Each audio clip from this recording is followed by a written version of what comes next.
Aircraft mapping. Hello, everyone. Welcome to TopxGun mini tutorial. In this video, we will talk about aircraft mapping. The advantage of drone mapping is that it can map the field more quickly than manual mapping. Let's see how to do it.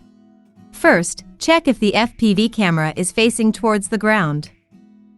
Second, click the camera icon. Open the FPV camera to help with positioning. The FPV horizontal level will show up. It's used as a reference for positioning, which makes it easy to mark the specific location on the field. If the FPV horizontal level doesn't show up on the screen, you can set it up according to the video.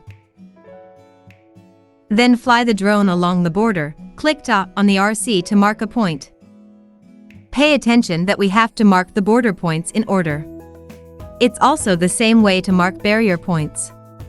Don't forget to click confirm after marking the polygon barrier, otherwise field mapping cannot be saved. That's all for this tutorial.